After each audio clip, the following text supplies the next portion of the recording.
Buen día, hoy estamos aquí con Wendy Joana Palma Parra del grado 11-2, que nos viene a hablar sobre un tema fascinante, el siglo XI, la primera cruzada, la reconquista.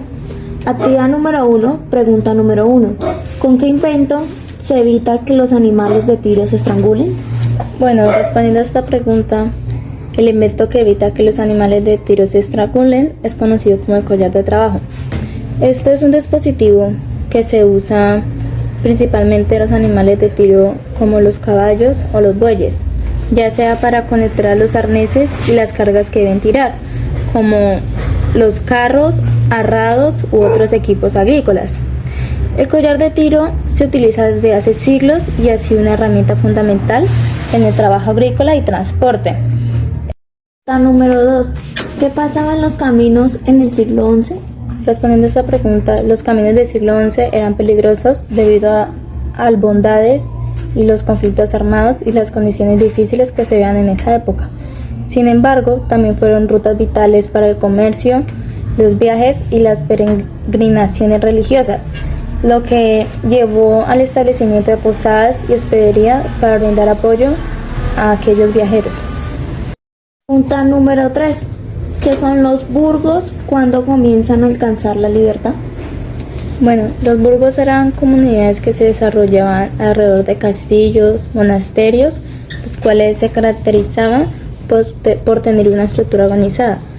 Los burgos comenzaron a alcanzar la libertad y la autonomía durante el siglo XI, en un proceso gradual y progresivo. A medida que las ciudades crecían en un poder económico y demográfico, aquellos habitantes de los burgos luchaban por obtener y preservar sus derechos y privilegios. Esto sentó las bases para el desarrollo de las ciudades medievales y el surgimiento de la burguesía, una clase social que desempeñaría un papel importante en el futuro desarrollo económico. Número 4. ¿Quiénes se iban a vivir a las ciudades? Las personas que se iban a vivir a las ciudades eran porque ofrecían una mejor oportunidad económica, una mayor libertad personal y la posibilidad de escapar de las restricciones impuestas por el sistema feudal. Eran aquellos como son los comerciantes, los artesanos y trabajadores que vivían en el campo, a menudo se trasladaban a las ciudades. Pregunta número 5. ¿Qué comercios empiezan a florecer en las ciudades? Los talleres artesanales, los mercados y ferias, el comercio minorista, la banca y finanzas. Estos son algunos ejemplos que empiezan a florecer. A medida que las ciudades crecían, el tamaño y prosperidad se diversificaba y expandía el panorama comercial, lo que contribuyó al desarrollo económico y social de las ciudades en este periodo. Número 6. ¿Qué elementos arquitectónicos se utilizaban en las catedrales para que no se cayeran? Algunos de los elementos arquitectónicos clave que se emplearon para evitar el colapso de las catedrales fueron los arcos y bóvedas de arista, las contrafuertes y arrogantes, los pilares y columnas, los muros de carga. También se usaron lo que son las vidrieras y traería. Estos elementos fueron utilizados en las catedrales medievales para organizar su estabilidad estructural. La combinación de estos elementos junto con técnicas de construcción cuidadosas y materiales resistentes permitió la construcción de impresionantes catedrales que han resistido en el pasar del tiempo. ¿Qué son las cruzadas? ¿Dónde se dieron y en qué año se produjo la primera? Las cruzadas fueron una serie de expediciones militares y religiosas llevadas a cabo por los cristianos europeos durante la Edad Media, con el objetivo principal de recuperar los lugares sagrados de Jerusalén y Tierra Santa, que en esa época habían caído bajo el dominio musulmán.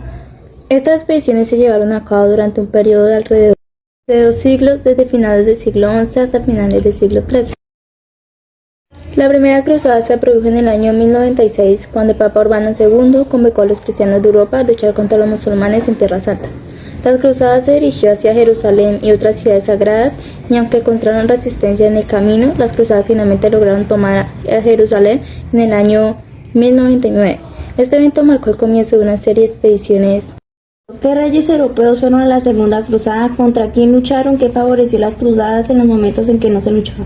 La segunda cruzada tuvo lugar entre los años 1147 y 1149 y fue liderada en ese momento por los reyes Luis VII después de Cristo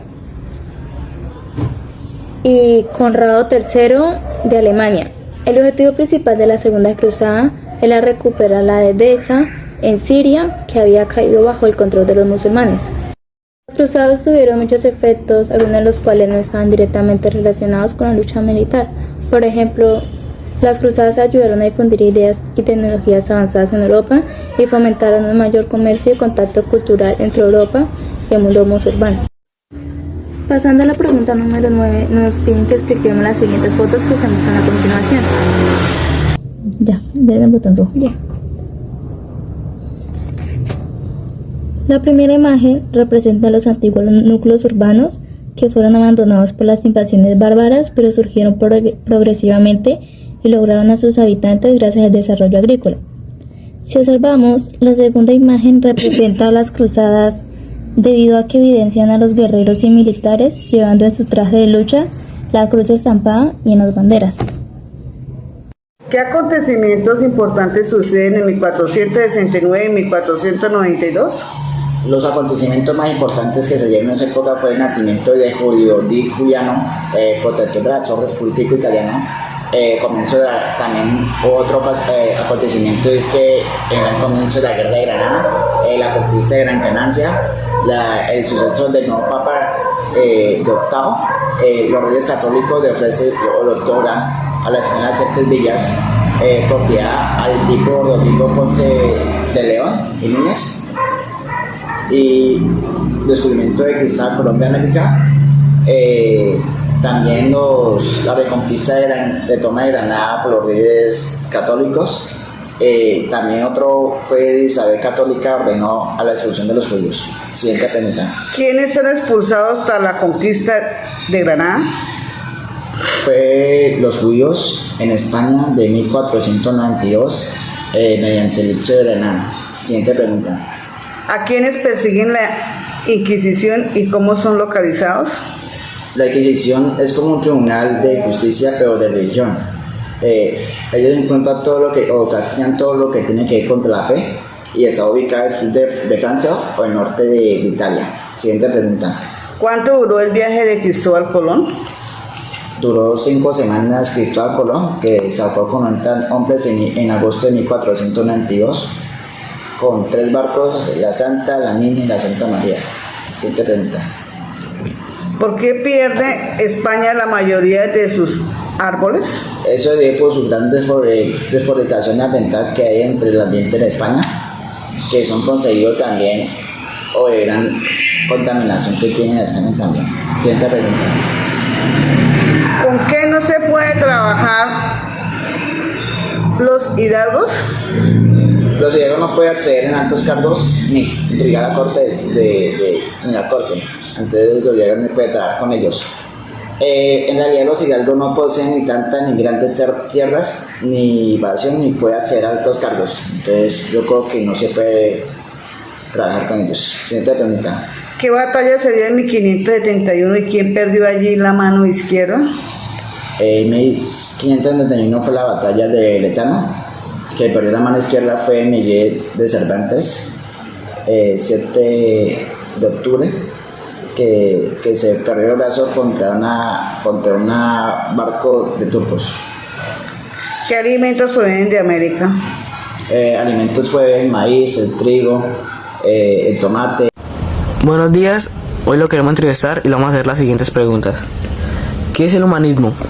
El humanismo es una nueva corriente intelectual que surge desde en la Edad Media, ya que cambia todo lo que se tenía anteriormente, esos pensamientos que ya tenían, cambian a la Edad Moderna y cambian todos los pensamientos que tenían ya en la Edad Media. ¿Qué resucita? El humanismo resucita el arte, pero no el arte en sí, porque el arte ya existía en esa época, pero resucita el arte de una forma distinta, ya que cambia todos los saberes que ya tenían sobre esa, los saberes clásicos que tenían, para cambiar y ya no hacer pinturas sobre objetos o personas o Dios o la iglesia, sino para solamente sobre el ser humano, el hombre, en distintas formas, ya que en esa época se sentía que el hombre era el centro del mundo. ¿Qué desea para el hombre? Lo que desea para el hombre es que el hombre sea el centro del mundo, ya que ya no se tenía el pensamiento de que Dios lo era o la iglesia, ya que cambia todo ese pensamiento y quiere que que el hombre sea el centro del mundo, también cambia a que sea el hombre un ser natural y no una creación de Dios, y cambia del teocentrismo al antropocentrismo. ¿Quién es el filósofo griego más idolatrado? El filósofo griego más idolatrado es Sócrates, por toda la historia que he tenido y toda la historia de los filósofos griegos que tienen. Sócrates es el más importante de ellos. ¿Quién fue el maestro de Leonardo da Vinci? Benocchi fue un gran un gran pintor. También fue el maestro de Leonardo da Vinci, ya que le enseñó a expresarse en sus pinturas y al amor al arte. ¿Sobre qué crea, investiga e inventa Leonardo? Lo que él inventa, investiga y crea es que primero él crea muchas pinturas, diferentes cosas y muchas más cosas, porque él solamente no ha sido pintor, ya que él también fue un gran arquitecto, escritor, artista y muchas más que puede haber, porque él no solamente fue eso, así que él crea diferentes cosas y muchas cosas. También él es la reencarnación del Renacimiento, ya que él hacía pinturas muy hermosas y él prácticamente ha sido o es pensado el mejor pintor que ha habido en toda la historia. Artistas renacentistas. Los artistas renacentistas han sido Da Vinci, Miguel, Rafael, Alberto y otros más, porque esos han sido uno de los más importantes que han habido en el renacentista, y pues ha habido muchos más, pero esos son los más importantes que hay. Gracias. ¿Qué intentan revivir los humanistas? Los humanistas del Renacimiento buscaban revivir su ideal hombre clásico, eliminando todo tipo de estereotipos en la sociedad sobre el conocimiento, para que así cualquier hombre que tenga el interés o la intención de querer aprender sea igualitario, no solo para los de la iglesia o para los de alto estrato en ese entonces. ¿Qué valoración hacen del hombre los humanistas? Para los humanistas, el hombre es un ser moral y ético con suficiente capacidad intelectual para poder responder preguntas por sí mismo o tomar decisiones.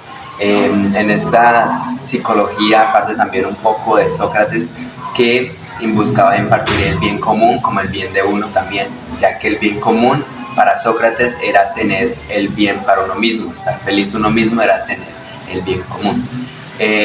Los pensamientos también de Sócrates decían, al coincidir con pensamientos de Sócrates y filosofía socrática, podemos decir que el humanismo buscaba la igualdad, como ya lo había dicho, entre oportunidades,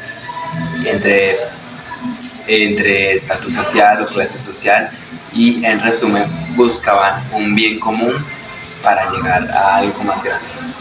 Los humanistas buscaban o veían en el hombre un ser digno, racional, capaz de ayudar al mundo que lo rodea. ¿Qué factores hicieron posible el desarrollo del humanismo? El resurgimiento de la antigua cultura clásica. Durante el Renacimiento, los intelectuales artistas descubrieron la filosofía, la literatura, la ciencia y el arte de la antigua Grecia y Roma. Esto llevó a una valoración renovada de la cultura y el pensamiento humano. Los que hicieron esto posible fue la invención de una clase social acomodada, el humanismo cristiano y la iglesia, y por último la imprenta. ¿Fueron algunos humanistas y cuáles fueron sus aportaciones? Para esto hice una lista breve de los humanistas y sus principales aportaciones. Francesco Petrarca, nacido en 1304, fallecido en 1374, poeta y erudito italiano que es considerado el padre del humanismo. Su obra de Remedis Utriusque Fortunae es un tratado sobre la moralidad y la filosofía que influyó en el desarrollo del humanismo. Otro de los principales, Giovanni Boccaccio, nació en 1313, fallecido en 1375, escribió el italiano conocido por su obra El Decameron, que es una colección de cuentos sobre temas como el amor, la moralidad y la religión. Boccaccio también fue defensor de la educación y el estudio de las artes y las ciencias. Otro de los importantes fue Desiderio Erasmo, nació en 1476, falleció en 1536, filósofo teólogo y humanista holandés que se destacó por su defensa del pensamiento crítico y la educación. Su obra Elogio de la locura es una sátira social que critica la hipocresía y la corrupción de la Iglesia. Michel de Montaigne es otro de los importantes que nació en 1533 y falleció en 1592. Ensayista y filósofo francés que se destacó por su enfoque en la subjetividad y la introspección. Su obra Ensayos es una colección de reflexiones personales sobre temas como la religión, la política y la moralidad. Otro de los importantes es Francis Bacon, 1561-1626, filósofo y científico inglés que es conocido por su método inductivo en la investigación científica. René Descartes, nacido en 1596, fallecido en 1650, filósofo y matemático francés que es conocido por su obra Discurso del método, donde establece el método deductivo como medio para alcanzar la verdad. Estos son algunos ejemplos de los humanistas más importantes y sus contribuciones al desarrollo del pensamiento humano. Cada uno de ellos tuvo un papel fundamental en la promoción del pensamiento crítico, la educación, la ciencia y la moralidad. Vamos con el segundo video. ¿Dónde y en qué siglo nació el Renacimiento? El Renacimiento fue un movimiento cultural, artístico y científico que nació a originados del siglo XIV y el siglo XVII en Europa Occidental. A principio se creía que en Italia se había originado, pero esto fue en Sidán y Florencia en el siglo XIV.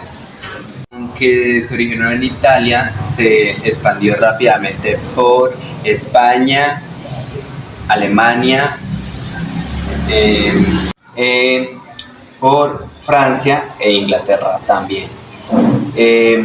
Tuvo sus aportes en la ciencia, la filosofía y por supuesto en la literatura.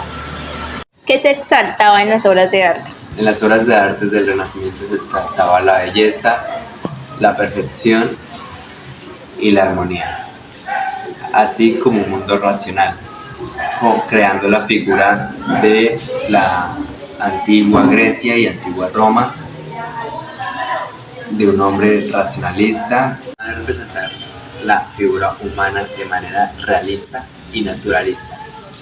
En general, las obras de arte buscaban representar el poder y el conocimiento del ser humano.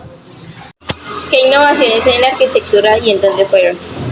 Pues en el tema del Renacimiento en esa época hubo bastantes innovaciones en el tema de arquitectura originados en Italia, donde surgieron algunos de los arquitectos más destacados en el periodo renacentista.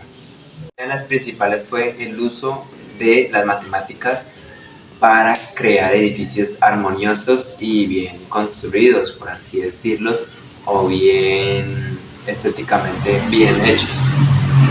Los principales aportes fue el uso de la perspectiva para crear espacios y ver dónde se ubican las cosas, como la perspectiva oblicua, paralela, entre otras.